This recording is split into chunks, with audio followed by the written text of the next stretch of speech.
What was that all about?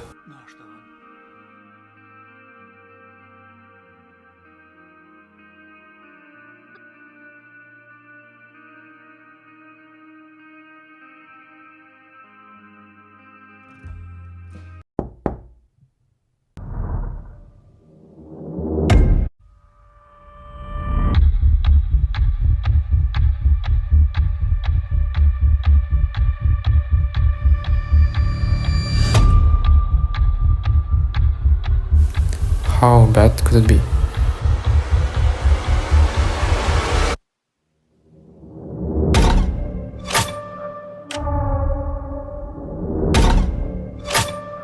Wake up.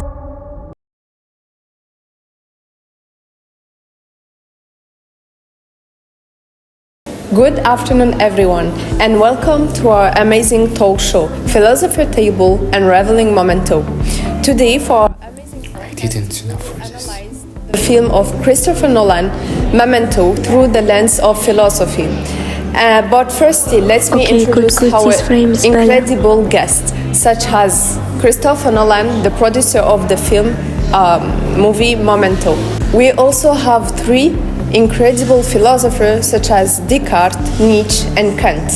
We are so glad to have them in our talk show today. So, Christopher Nolan, thank you again to be here in our podcast. We are really glad to host you today. However, I have a question for you. What inspired you the Memento portrayal of movie? I wanted to question how memory shapes identity. Leonard uses memory as his anchor to reality, but yet it betrays him.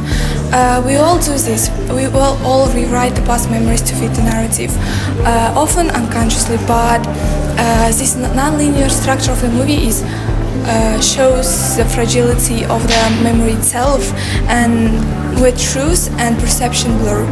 But subjectively, what does that mean? Reality exists, but it's often filtered through individuals' perspectives. So Leonard's story reminds us that truth is reconstruction, and as act of reconstructing, it's often flawed. So the turn of our new guest, our philosopher, René Descartes. So thank you to be here, and now I have a question for you. So those Leonard's condition challenge his self-awareness. Absolutely. My philosophy centers on self-awareness through thought, cogito ergo sum. Leonard's inability to retain memories severs his connection to his own continuity. Each day he starts anew, unable to build on past thoughts. This fragmented existence it undermines his self-certainty, making him question, who am I if I cannot remember who I was yesterday? So, my following question will be, does that haven't make Leonard less human? Not less human, but more vulnerable, because memory is a bridge to selfhood. Without it, Leonard lives moment to moment, losing the foundation upon which the identity builds. So, now we had the chance to have a new guest, Friedrich Nietzsche. So, Nietzsche, according to your philosophy, those Leonards embody the will of power. So, Leonard's pursuit for revenge his wife shows how human needs to find meaning on all of this house. So he, in his suffering, makes the purpose of his life revenging for his wife. Yet he falters by clinging on comforting illusion rather than accepting the harsh truth. According to my philosophy, the true power lies on amor fati, loving your own fate and transcending it. Leonard's refusal to face the reality makes him the prisoner of his pain, makes him trapped in a cycle of self-deception. So now I'm really curious about your philosophy. According to you and your philosophy, those Leonard is weak, seems as weak to have choose the way of vengeance and revenge. In my opinion, Leonard is not weak but misguided. According to my philosophy, The pain is transformative only when you're accepting it, embracing it with honesty. Leonard's story teaches us that we need to accept the reality, otherwise we're never gonna rise above our sufferings. So now we will host our last guest, Emmanuel Kant. Emmanuel Kant, thank you again for being part of our podcast today. And now, for understanding better the Memento movie of Christopher Nolan, I want to ask you one question. So, those Leonard is our personage in the film, right? Those Leonard's revenge is morally justifiable for you or not? I want to hear your response. No, Leonard's actions violate the principles of universal moral law. Revenge is subjective and it's driven by emotion, not reason. The categorical imperative requires to be based on universalizable principles.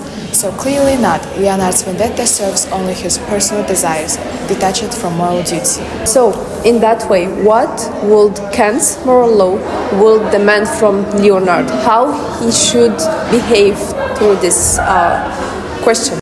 Moral law would compel Leonard to seek justice through ethical means, not through personal retribution. His duty lies in valuing humanity, including his own, rather than reducing himself to a tool of vengeance.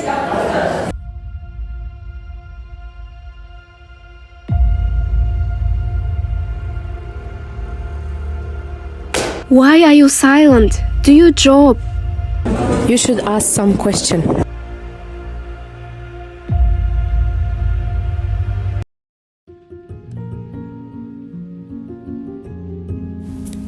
Memento presents deep philosophical ideas about memory, identity, and morality. It shows how memory shapes our perception of reality, yet it's unreliable and can trap us in false narratives. For Leonard, his memories define his purpose, but their fragmentation questions whether he truly knows himself or the world around him. Philosophers like Descartes would argue that Leonard's disjointed memory challenges his sense of self because his "I think, therefore I am" becomes fractured without continuity. Nietzsche might view Leonard's obsession with revenge as an attempt to create meaning from his suffering, though he would critique Leonard for clinging to lies instead of transforming his pain into strength. Kant, on the other hand, would say Leonard's actions lack moral justification because they are based on personal vengeance, not universal principles. The biggest lesson I learned is that memory is both a gift and a burden. While it helps us create meaning, relying on it too much without seeking truth can lead us astray. The movie teaches the importance of confronting reality, taking responsibility for our choices, and living authentically rather than being trapped in cycles of self-deception. Forget it.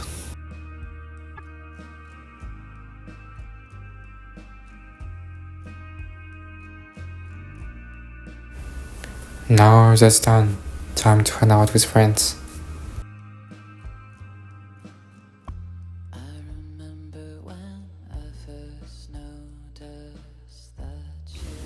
Knowledge comes easy, wisdom fades quickly.